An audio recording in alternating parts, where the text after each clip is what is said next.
Brett Allen here. Thanks everybody for watching and listening. We have a very special guest today, executive producer extraordinaire, Rasha Drachkovitch. Yeah, cheer, cheer, cheer.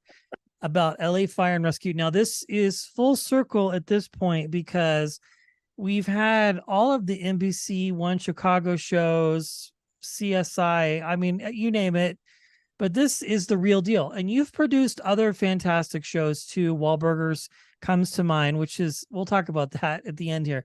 But I want to talk about this because this is the real LA Fire and Rescue. A lot of these men and women are military veterans like myself, and you are following these people around. We were looking to try and get some of the actual first responders on, but they're busy with real emergencies.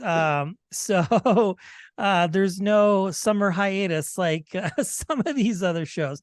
Thank you for your time, Rasha. It's a pleasure to meet you. Thank you, Brad. Appreciate me having me on. Thank you. Well, your filmography and television library are just massively robust.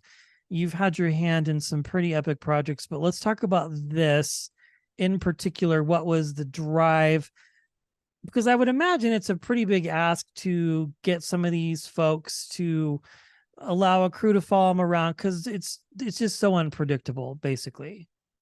Yeah, the bigger the show like this, obviously the bigger the challenge. And it all starts with access. So we have done a lot of shows in the first responder space, like Night Watch and First Responders Live, all of those with Dick Wolf. Yeah. But in this case, we went after, try to get access to what could be described as the largest fire agency in the world. 2,300 square miles, 3,000 employees, 59 cities, lifeguards, air ops, brush fires, urban. And so, it took us, 3 years to get to where we are today. Okay. And it's interesting because it's on NBC. It's almost kind of like karma, or the last time LA County gave the rights to a show like this was back in 1972 for an iconic show called Emergency. Yeah, So, yeah. I was going to ask about that. It's been a while. It's been a while, and to get back in and get that kind of access with them 50 years later, we were really proud of that. But then it kind of led to, all right, this is a huge canvas to paint on. How do you take such a huge geographical footprint and tell intimate stories about firefighters and heroes? Yes, and I mean, we'll be honest here. LAPD gets their due exposure on things.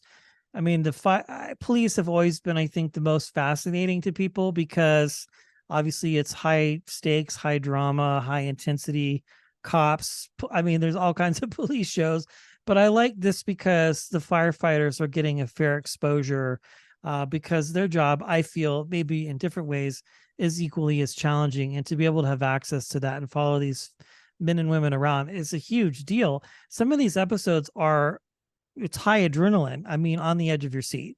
And I think people like that, but it's also real honest, and it's not a put on, so to speak, but you're really getting to know these people individually, which I think is very cool. So in the art of storytelling, which is what you're doing essentially, is you're telling stories.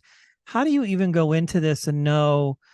I mean, I don't imagine people are just sitting around with, a dispatch radio on listening to calls. I mean, it has to be thought out and planned, especially when you're going into some of these, high risk situations for sure.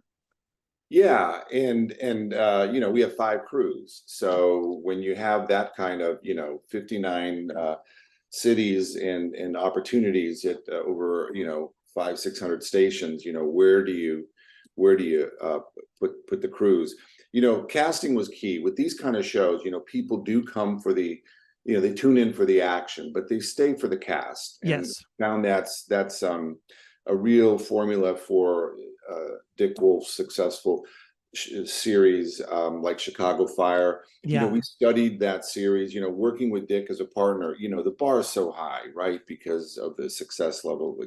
He's done it all. I think even has the Guinness World Book of Record for the most hours of programming ever produced. So He should, if not, my goodness, that man's had so exactly. many shows on pretty, television. pretty amazing. But in studying Chicago Fire, we kind of looked at the archetypes, what makes these stories. Granted, Yeah. they're scripted, they're actors and so on. But, we were looking for the kind of the grizzled veteran fire captain who's seen it all, the nervous rookie who's, wants to make a great first impression. The dynamics, between, all the shenanigans that go on at stations that give you the heart and humor, and then the personal life you mentioned, and going home with them to see what they their wives or husbands Yeah. think of when they go off to work, because it could be their last day. So that was, if there was a formula, that was kind of how we Okay. cast 16 people.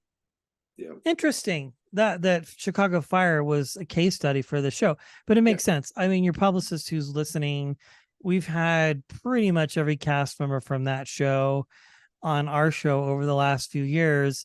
And I mean, what they're doing on that show is very real. They're driving trucks, they're climbing buildings, like short of like going into real fires. I mean, it's a real deal. I love the aspect of this, Rasha, where you really do let us into these personal lives, like the stoic captain or lieutenant and the nervous rookie. I was going to ask you, but you just answered it for me, because I get that vibe, like it's real, but it could be a television show too. So, if people haven't tuned in and yet watched, what can they expect?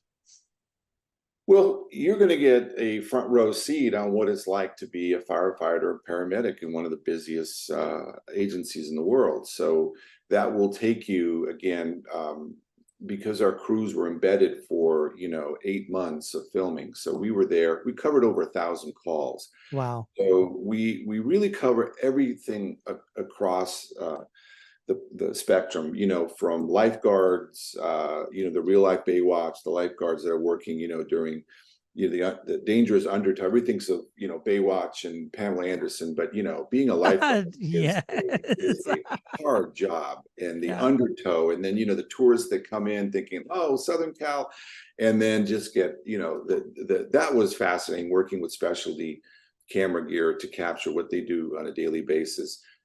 Air ops, being able to, God forbid you go off the edge of Mulholland or any place, how tactical it is to bring in an air helicopter and drop down and be able to transport someone to and save their life to a hospital.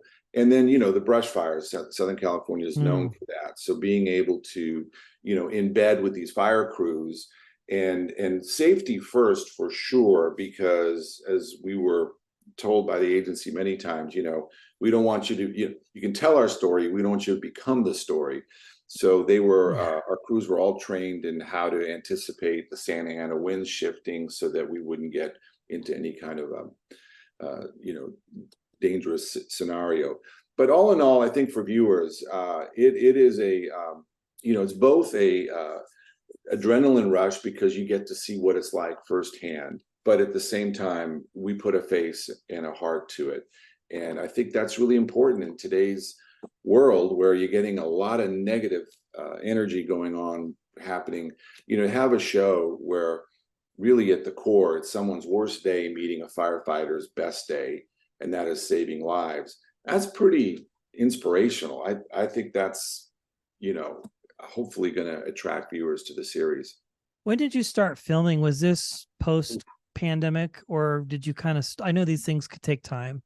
Right smack in the middle of the pandemic. Okay, that was my next Yeah, question. yeah.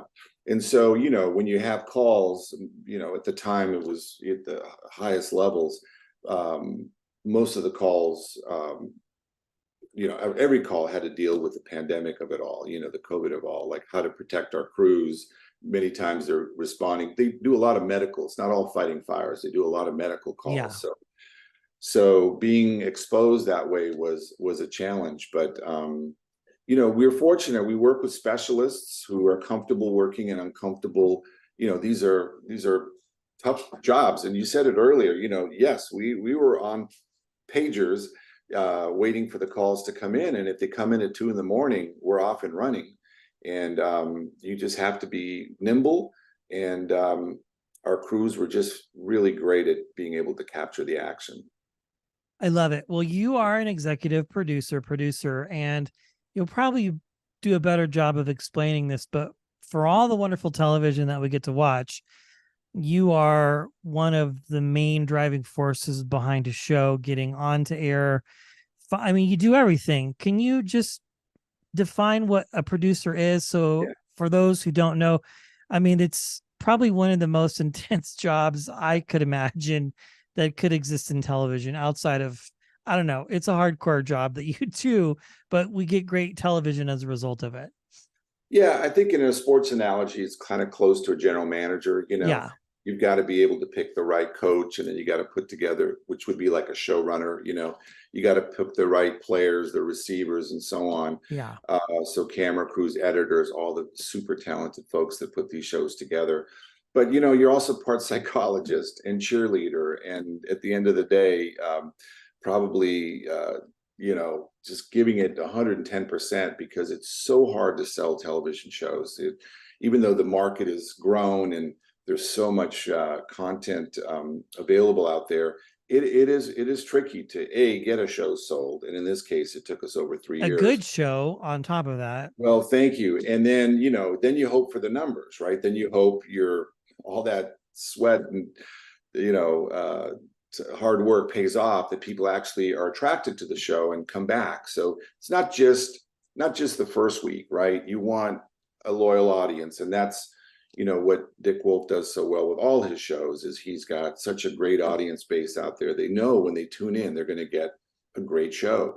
So we're hoping, and again, this is the cheerleading part of being an executive producer. We're hoping that this gravitates and people get interested in it so that it can have long legs. Yes. Well, as we wrap here, I want to be respectful of your time. I know you've worked with some big names in television. Dick Wolf, you've also worked with Mark Wahlberg. Wahlburgers was a big show.